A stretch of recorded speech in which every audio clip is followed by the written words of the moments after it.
So it is time to film my most requested video.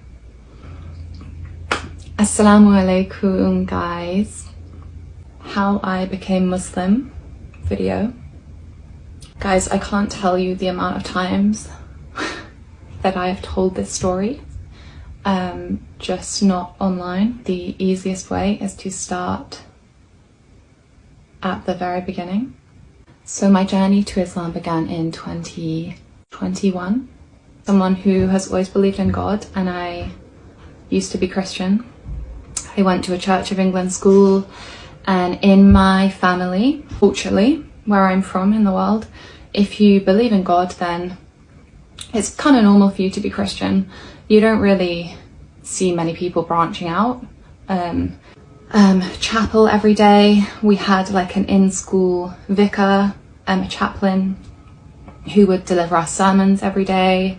We would pray together every day, and a lot of school life did sort of circle around Church of England. So naturally, it kind of made sense for me to gravitate towards that, whilst I believed in God.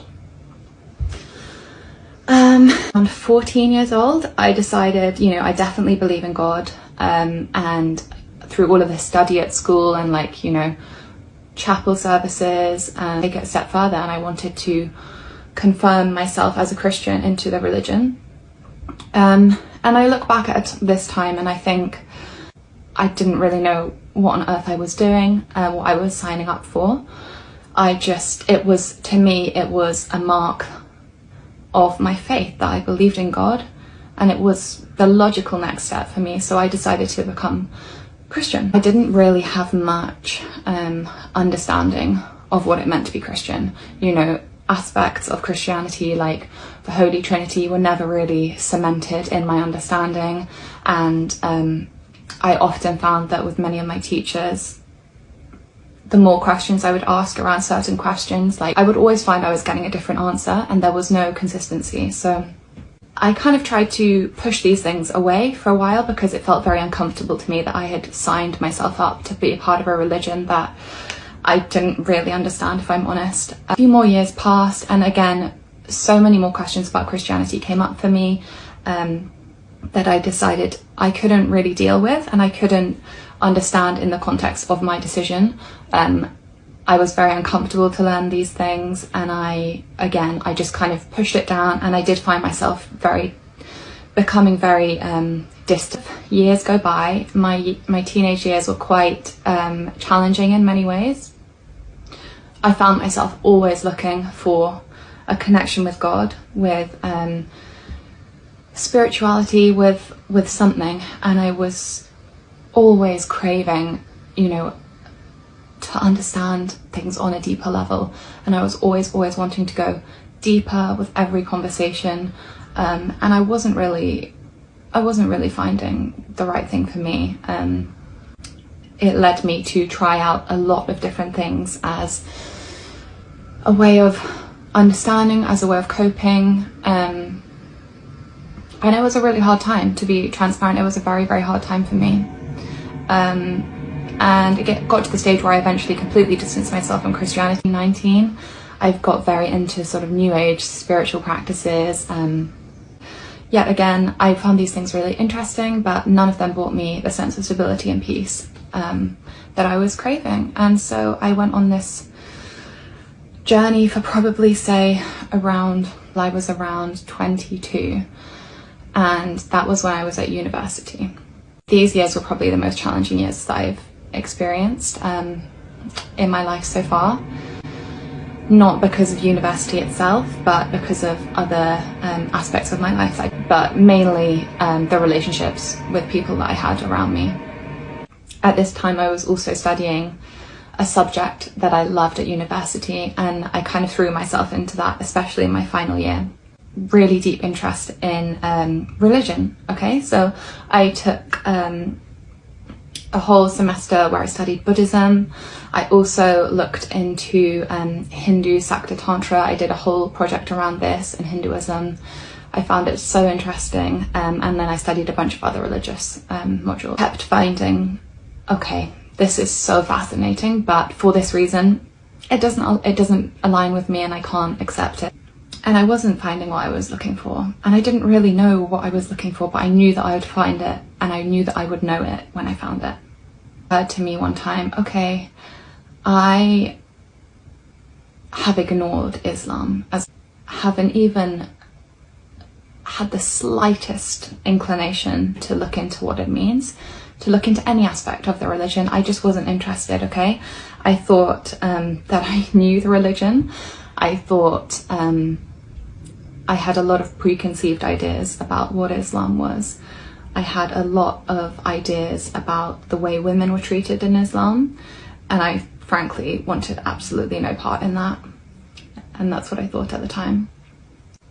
That wasn't really a good enough answer for me to put away the study of an entire huge world religion. And at first, I honestly it was kind of an ego thing, because I love to learn and I love to tell people about the things that I've learned. And it became sort of no one was talking about it in my circles, so I kind of could drop really interesting insights into conversations that I was having with people. I could like impress people with my knowledge of this religion that no one knew about. And that's how it started. It started from an academic perspective. I wanted to know. But what I didn't expect to start happening was that my heart kind of began to soften to Islam. And eventually this all came into a point where I thought, I'd learnt this much and I can't really live my life without incorporating this knowledge that I know, because I believe it's the truth. I decided to become Muslim, and bear in mind that this was an incredible shock, not only for my family, who all work in the fashion industry, so they're very conscious of like how things appearances, and also for my friends, because I have a history of being the opposite of a Muslim woman, and that was to become Muslim was the complete antithesis to how I lived my life before. So my friends were pretty shocked, but alhamdulillah, I'm so lucky that they are all very, woke and accepting, and they really stood by me. They were my rocks throughout that time, and my family were, to put it lightly, they were incredibly shocked. They were pretty upset at first, to be honest, because again, they have all of the misconceptions about Islam that I did. They were very concerned for my safety, for my well-being. And then sort of like a month later, I came home being like, yes, I want to marry this guy, he's a Muslim. And that was like, woo! I took a match to some petrol.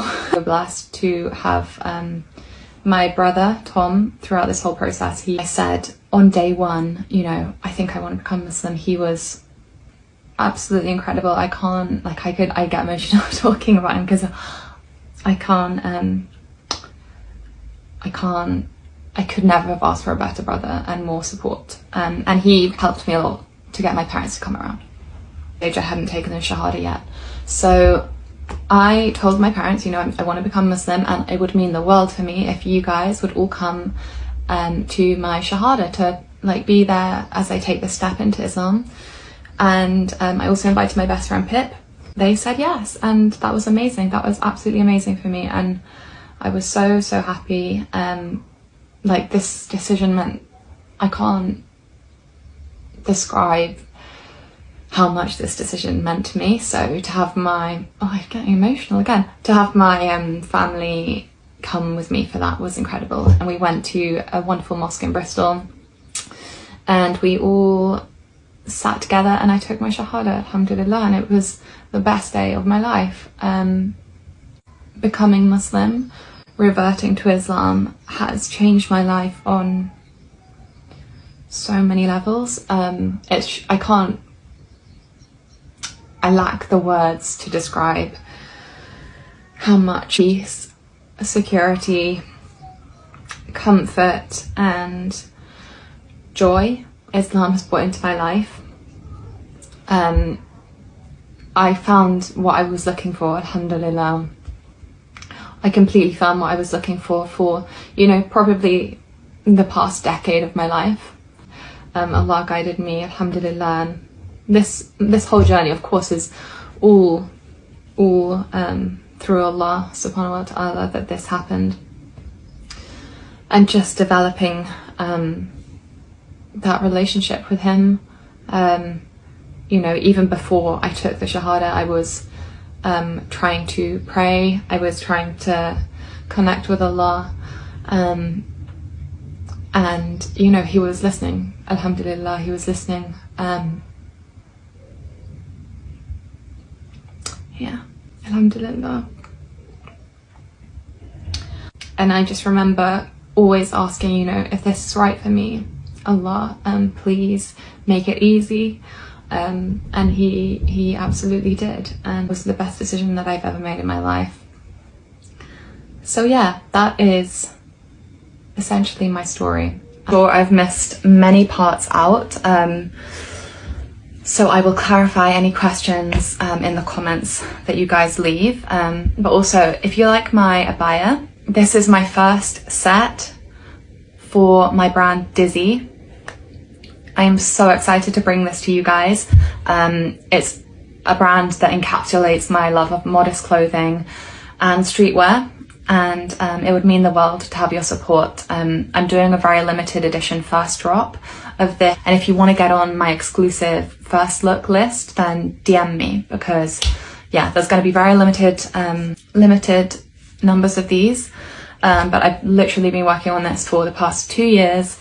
So yeah, stay tuned. If you love abaya sets and streetwear, then yeah, make sure you stay tuned.